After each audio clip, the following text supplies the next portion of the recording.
On m'a appelé le poète ferrailleur, moi, parce que c'est un copain qui m'a appelé comme ça. Poète, c'est intéressant, c'est pas l'écriture. Poète, c'est être en intimité avec ce qu'on fait, en vraiment être juste à la bonne place, au bon endroit, dans son geste, dans ce qu'on pose, dans le mot qu'on met. Et ferrailleur, parce que je prends de la ferraille, quoi. De la ferraille, du bois, des roues de vélo et beaucoup d'ingéniosité pour donner vie à des machines farfelues.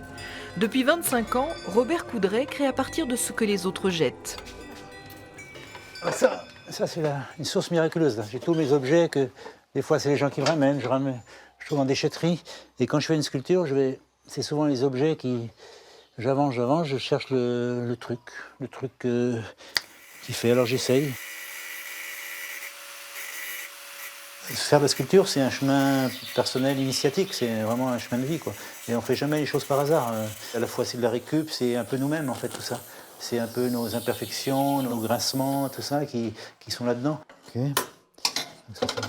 Une sculpture comme ça, elle est partie de celle-là, si je me souviens bien, de ça, des pieds, là. Je fais des pieds, je dis c'est sympa, et je mets des jambes.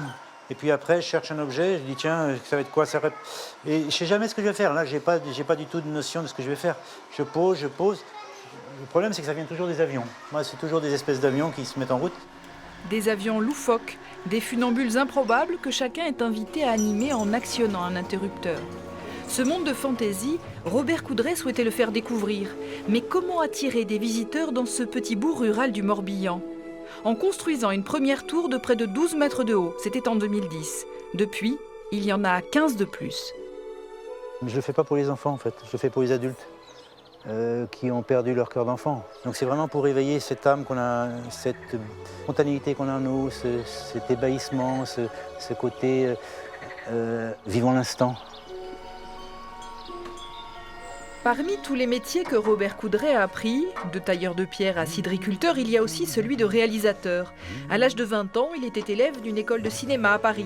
Cette dernière bâtisse va servir de décor à son second long métrage, Heureux les fêlés, qui devrait sortir en 2021. Et ça va se voir dans le film, 10 minutes maximum, 7 minutes. On a un manège qu'on va faire, ça va se voir 2 minutes dans le film. Et donc on va y passer le manège encore 2-3 mois, je pense. Plus. Bon, c'est bien. Tout le travail est de faire beau, mais bricoler. Bricoler au mieux, bricoler maladroitement. Pour que dans cette maladresse, il y a de la poésie, il y a quelque chose qui passe, quoi.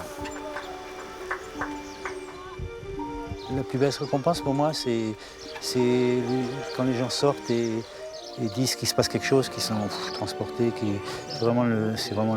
c'est ça. Et que ce qui s'est passé là, les gens l'amènent dans leur vie. Et ça, c'est pour moi, c'est mon salaire, ça n'a pas de prix, c'est mon boulot. Assaisonné d'une certaine magie, d'un grain de folie la vie des autres.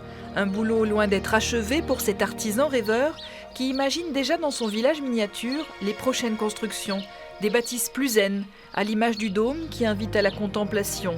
Pour elle non plus, il n'y aura pas de plan, juste un petit croquis et l'instinct de la création. Je ne m'approprie pas un chemin, c'est-à-dire que je le cueille au fur et à mesure des élans de la vie en moi qui me poussent, quoi. La vie avec un grand V. Donc j'essaye de lui rester fidèle.